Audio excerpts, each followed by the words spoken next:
Hello friends, कैसे हैं आप सब। आशा करती हूँ कि आप सब बहुत अच्छे होंगे और मैं भी बढ़िया हूँ। पार्ट्स ऑफ स्पीच का पहला एक पार्ट हम अटेंड कर चुके हैं, जिसके अंदर हमने 5 पार्ट्स ऑफ स्पीच अटेंड किए हैं। As I have mentioned earlier that there are 8 parts of speech, यानी कि 8 पार्ट्स ऑफ स्पीच होते हैं।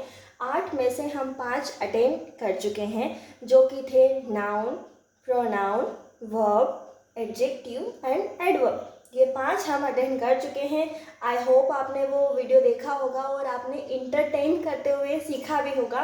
और मैं उम्मीद करती हूँ कि मेरे जो सिखाया हुआ तरीका है जो सिखाने का, उससे आपके थोड़े से कॉन्सेप्ट भी क्लियर हुए होंगे। अगर आप फर्स्ट टाइम इन चीज़ों को अटेंड कर रहे हैं ना, तो मैं सजेस्ट करूँगी कि आप 2-3 बार रिपीटेडली उन चीज़ों को देखिए, क्योंकि रिविजन से दिमाग में वो चीज़ें क्लियर होती जाती है, उससे क्लैरिटी आ जाती है। तो उसके बाद हम जो आगे हैं उसको अटेंड करते हैं। जो 6th हमारा जो पार्ट्स ऑफ स्पीच है वो है प्रीपोजिशन। अब ये प्रीपोजिशन क्या होता है, प्रीपोजिशन क्या होता है, ये हम ज़्यादा बात नहीं करेंगे। बात हम ये करेंगे कि इसकी ज़रूरत क्यों है। उसके हिसाब से आपको ये समझ में आ जाएगा कि कौन से वर्ड्स होते हैं जो प्रीपोजिशन का काम करते हैं। ठीक है, तो देखो, एक कहानी मैं आपको बताती हूँ। एक बिल्ली है ना, वो एक बॉक्स के एक बड़ा सा डिब्बा है, उसके अंदर छुप जाती है, उसके अंदर छुप जाती है। फिर कहीं ढूंढ रहे हैं उसको, इधर उधर। उसको लगा कि यार ऐसा ना हो कि मैं बॉक्स के अंदर किसी को दिख जाऊं, तो वो धीरे से निकल के बॉक्स के पीछे छुप जाती है। फिर धीरे धीरे धीरे जैसे जैसे उसको ढूंढने वाले लोग उसके आसपास आते हैं, वो पीछे से हटकर साइड में हो जाती है, साइड से हटकर उस बॉक्स के नीचे घुस जाती है। फिर उसके जब वो एकदम सामने आ जाती है, तो फिर सबको पता चल जाता है कि अरे बाप रे, बिल्ली तो यहाँ पर है। तो एक छोटी सी मज़ेदार कहानी है ये, मैंने आपको इसलिए सुनाई है क्योंकि यहाँ पर मैंने बिल्ली को एक वस्तु के रूप में लिया है, एक नाउन के रूप में लिया है, जो बार बार अपनी जगह बदल रही है ना। तो और बार बार अपनी जगह बदल रही है, और वो जगह कहाँ पर है तो हमको कैसे पता चला। हमने उन शब्दों का उपयोग किया, जैसे डिब्बे के अंदर है, फिर डिब्बे के बाहर है, डिब्बे के पास में है, डिब्बे के नीचे है, डिब्बे के पीछे है, डिब्बे के आगे है, डिब्बे से दूर है या डिब्बे के पास है ना। ये सारे शब्द हमने यहाँ पर यूज़ किए हैं उसकी अलग अलग पोजीशंस को बताने के लिए। तो इस तरह से ये जो वर्ड्स हमारे हैं इतने सारे, ये सारे हमारे क्या कहलाएंगे, प्रीपोजिशंस कहलाएंगे। यानी कि वो नाउन की पोजीशन बताते हैं कि वो नाउन किस जगह पर है या किस कंडीशन में है, किस पोजीशन में है। ठीक है, तो जितने सारे वर्ड्स हैं वो सारे कहलाते हैं हमारे प्रीपोजिशन। जैसे हमने हिंदी में मैंने आपको बताया, अब हम थोड़ा सा इंग्लिश की तरफ चलते हैं। तो इंग्लिश में मैं इसी सेंटेंस को, जैसे अगर हम बोले कि जो बिल्ली है वो बॉक्स के अंदर है, the cat is in the box. क्या आया, बिल्ली कहाँ पर है, बॉक्स के अंदर है। ठीक है, तो यहाँ पर ये आ गया। अब मैं बोलूँ कि जो बिल्ली है वो बॉक्स में नहीं है, वो तो बाहर है ना, या फिर वो उसके नीचे घुस गई है, तो इज अंडर, यानी उस बॉक्स के नीचे, अंडर द बॉक्स। यहाँ पर अंडर बिल्ली की पोजीशन बता रहे हैं ये शब्द। अब मैं बोलूँ कि बिल्ली जो है वो बॉक्स के ऊपर चढ़ गई है, तो अब क्या लिखेंगे हम, the cat is on the box. अभी मान लो कि वो बिल्ली बाहर निकल गई और मैं बोलूँ कि अरे वो उसके बॉक्स के पास में ही है, तो क्या बोलेंगे हम, द कैट इज, पास को क्या बोलते हैं, नियर द बॉक्स। तो ये जो नियर है, देखो यहाँ पर अंदर है, फिर ये नीचे आ गई उसके, यहाँ ऑन है, ये नियर है, पास में। तो ये जो सारे शब्द हैं ये किसकी, कैट की पोजीशन बता रहे हैं कि वो बिल्ली जो है वो कहाँ पर है। जैसे हम बोल देते हैं कि जो किताब है वो कहाँ है, बस्ते के अंदर है ना, the book is in the bed. अभी मैं बोलूँ कि टेबल के ऊपर रखी है, तो the book is on the table. अभी वो टेबल के नीचे गिर गई है, हम ढूंढ रहे, तो हम क्या बोलते हैं, the book is under the table, है ना। और अगर मैं बोलूँ कि मैं भूल गया हूँ, मैं भूल गई हूँ, वो किताब जो है मेरे घर में है, तो the book is in my house.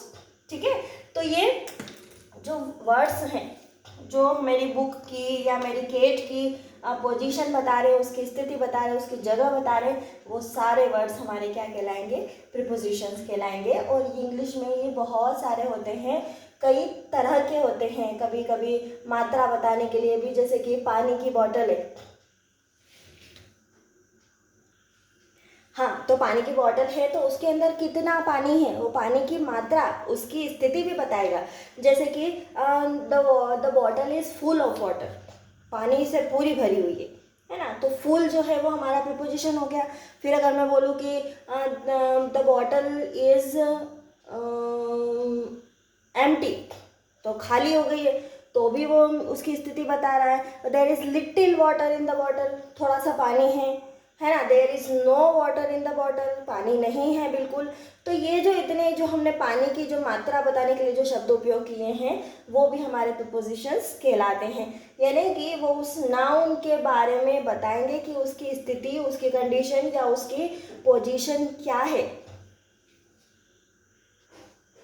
चलिए, एक एग्जाम्पल मैंने आपके लिए लिखा हुआ है, शायद आप थोड़ा सा आपको स्ट्रगल करना पड़े देखने के लिए, लेकिन थोड़ा सा पॉज करके, जूम करके, कैसे भी अगर आपको दिख जाए तो मैं आपको पढ़ के बताती हूँ कि मैंने क्या लिखा है।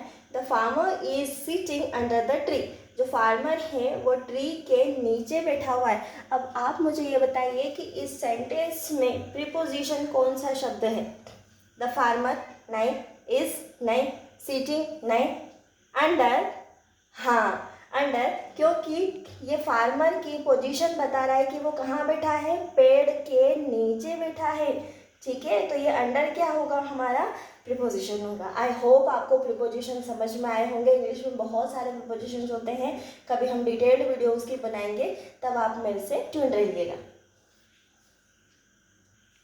चलिए, हमारे सीखने के प्रोसेस में आगे बढ़ते हुए हम अटेंड कर रहे हैं यहाँ पर 7th पार्ट्स ऑफ स्पीच, जो कि है हमारा कंजक्शन।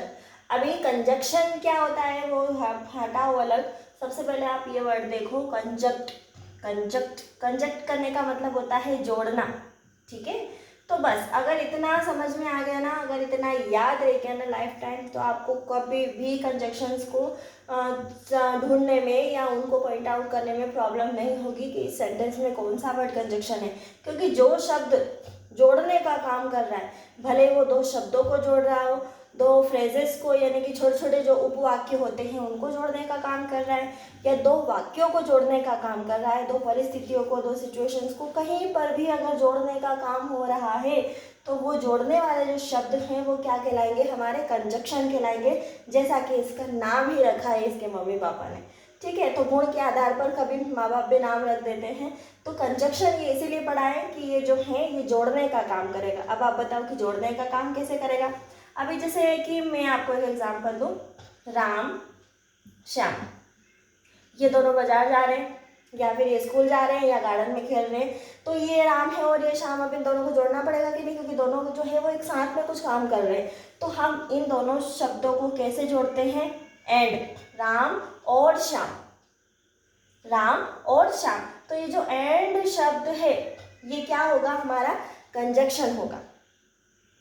ठीक है, दोनों को क्या किया है उसने, जोड़ने का काम किया है। इसके बिना ये सेंटेंस कैसे लिखते, हम नहीं लिख सकते थे ना, इसीलिए यहाँ पर कंजक्शन की जरूरत पड़ी।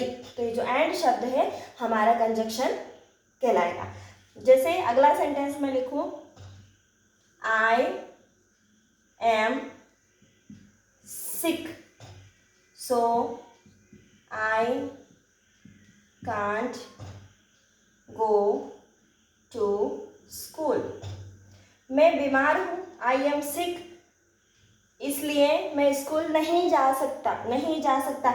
यहाँ पर दो वाक्य हैं, आई एम सिक, मैं बीमार हूँ, और मैं स्कूल नहीं जा सकता। अभी दोनों को मेरे को साथ में बोलना है, तो क्या करना, जोड़ना तो पड़ेगा। तो किस शब्द से जोड़ रहे हैं, सो से जोड़ रहे हैं। सो का मतलब होता है इसलिए। ठीक है, मैं बीमार हूँ इसलिए मैं स्कूल नहीं जा सकता। तो ये सो क्या हो गया, हमारा कंजक्शन हो गया। अभी ऐसे ही क्योंकि जिसको हम बोलते हैं, क्या बोलते हैं, बिकॉज बोलते हैं, है ना। जैसे कि Rohan was absent today because he was suffering from fever, है ना, कि रोहन जो है आज स्कूल में अपसेंट था क्योंकि उसको बुखार है, वो बुखार से पीड़ित है। तो वहाँ पर क्योंकि का हमने उपयोग किया उन दोनों वाक्यों को जोड़ने के लिए। तो ये जो क्योंकि शब्द है बिकॉज, ये हमारा क्या हो गया, कंजक्शन। तो जितने भी वर्ड्स हैं जो कि दो शब्दों को या दो छोटे वाक्यों को, बड़े वाक्यों को, किसी को भी जोड़ने का काम करते हैं, वो सब हमारे क्या कहलाते हैं, कंजक्शंस कहलाते हैं। चलिए, 8वें पार्ट्स ऑफ स्पीच की तरफ बढ़ने से पहले मैं आपसे ये कहना चाहती हूँ कि आपको कभी ऐसा होता है कि आप में कुछ बहुत ज़्यादा स्ट्रॉन्ग इमोशन हो, जैसे आप एकदम डर गए हो, तो क्या बोलते हो, अरे बाप रे। और कुछ अच्छा लगे तो अरे वाह क्या बात है। कुछ बहुत सुंदर हो या कोई प्यारा सा सीन हो जो आप देख लो, कहीं खूबसूरती देख लो आप, नदी पहाड़ वगैरह, तब क्या बोलते हो, वाह। कुछ ऐसा देख लो जो घिन आने जैसा हो तो हे राम, ची ची ची ची, अमेजिंग। ओह, ये सारे शब्द क्या होते हैं, हमारे स्ट्रॉन्ग इमोशंस को दिखाते हैं, स्ट्रॉन्ग इमोशंस को दिखाते हैं, वो भले कैसे भी हो। हम बहुत दुखी होते हैं, हम हंसते हैं, या हम बहुत ज़्यादा एकदम सरप्राइज हो जाते हैं, एकदम डर जाते हैं, एकदम खुश हो जाते हैं, एकदम टेंशन में आ जाते हैं। तो जो भी शब्द हमारे मुंह से निकलते हैं वो सारे शब्द क्या कहलाते हैं, हमारे इंटरजेक्शन कहलाते हैं। जैसे कि अगर आप बोलो कि वाओ कितना सुंदर नज़ारा है, क्या बोलते हैं, wow what a beautiful place, कितनी सुंदर जगह है, वाओ वाओ। फिर ओह यू आर लेट, अरे तुम तो लेट हो गए, फिर से एक स्ट्रॉन्ग इमोशन दिखा रहा है, ओह। फिर अलास, ही पास्ड अवे। पास्ड अवे का मतलब होता है, जैसे हम हिंदी में बोलते हैं ना कि वो शांत हो गया है, तो इंग्लिश में उसके लिए डाइड शब्द जो है वो रूड होता है, मतलब अच्छा नहीं लगता। जैसे कोई बोल जाते तो हम हिंदी में क्या बोलते हैं कि शांत हो गया, ये थोड़ी ना बोलते कि वो मर गया है, तो अच्छा नहीं लगता है ना। वैसे ही इंग्लिश में एक अच्छा शब्द उसके लिए बोला जाता है कि ही पास्ड अवे, यानी कि वो जा चुका है या चला गया है। तो उसके लिए अरे बाप रे या हे राम जैसे शब्द हम उपयोग में लाते हैं जो बहुत ज़्यादा हमारा दुख दिखाते हैं, तो उसके लिए अलास, ही पास्ड अवे। तो ये जो शब्द है ना, जो हमारे एक्साइटमेंट या हमारे स्ट्रॉन्ग इमोशंस को दिखाते हैं, वो सब क्या कहलाते हैं, हमारे इंटरजेक्शन कहलाते हैं। अगर ये वर्ड आपको दिख गए ना, मतलब फिक्स होता है, जैसे वाव अगर आप बोलोगे तो आपको पता ही है ना कि किसी गंदी चीज़ को देखकर या किसी घिनौनी वस्तु को देखकर तो आप वाव नहीं बोलोगे, है ना। और अलास जो है वो हम किसी खुशी वाली सिचुएशन में अलास शब्द यूज़ नहीं करेंगे, तो ये फिक्स है। अगर आप वाव बोल रहे हो मतलब कि कुछ ना कुछ तो ये अच्छा सा आपके लाइफ में हुआ है, या आपने कुछ अच्छा देखा है, कुछ महसूस किया है। आप ओह बोल दोगे मतलब कुछ सरप्राइज्ड आप हुए हो, वो उसके बाद में अलास बोल दिया यानी कि कोई बुरी खबर है। तो ये इतने जो वर्ड्स होते हैं ये इंटरजेक्शन कहलाते हैं, जो किसी न किसी तरह का स्ट्रॉन्ग इमोशंस बताते हैं कि उसका इमोशन क्या चल रहा है, उसके दिमाग में क्या चल रहा है, उसकी कैसी भावनाएं हैं, वो क्या फील कर रहा है। तो उसकी सारी फीलिंग्स को एक ही शब्द में बता दिया जाता है। वो बाद में जब बोलेगा वो तो ठीक है, लेकिन ये जो शब्द हैं वो बता देते हैं कि वो आगे क्या बोलने वाला है या फिर वो क्या महसूस कर रहा है। ठीक है, तो बहुत ही सिंपल वे में मैंने कोई डिटेल यहाँ पर इन्फॉर्मेशन नहीं दी है, सिर्फ बेसिक कवर किया है, और 8 जो पार्ट्स ऑफ स्पीच है वो यहाँ पर मैंने कवर किए हैं। ठीक है, तो उसके पहले जो मैंने फर्स्ट पार्ट वहाँ पर दिया था, आप लोगों का रिस्पॉन्स भी अच्छा था उसमें, लेकिन आप लोगों ने उसमें कोई कमेंट नहीं किया, मतलब कि ये कि हाँ हमको ये कंटेंट अच्छा लगा या पसंद आया, या फिर हमको समझ में आया नहीं आया। जो भी, मैं ये नहीं कह रही हूँ कि आप तारीफ़ ही करो, उसमें आपकी जो फीलिंग्स है कि मैं जिस तरह से पढ़ा रही हूँ, मैं जिस तरह से जिस कोशिश के साथ ये यूट्यूब चैनल में रन कर रही हूँ, तो वो कोशिश जो है वो मेरी रंग ला रही है कि नहीं ला रही। मतलब अगर आपका बेसिक कॉन्सेप्ट क्लियर नहीं है तो आप इन छोटी छोटी चीज़ों को समझ पा रहे हो कि नहीं कर पा रहे हो, तो आप प्लीज़, अगर आप देखो ना मेरी वीडियोस, तो प्लीज़ एक कमेंट, एक प्यारा सा कमेंट जरूर किया करो। और अगर आपको दूसरा भी कोई टॉपिक चाहिए तो आप बिल्कुल बेझिझक जो भी कमेंट करोगे आप बिल्कुल, मैं उस टॉपिक पर वीडियो बनाऊंगी। ठीक है, थैंक्स फॉर वॉचिंग। एंड अगर आप पहली बार मेरे चैनल पर हो, then don't forget to subscribe my channel. Thank you.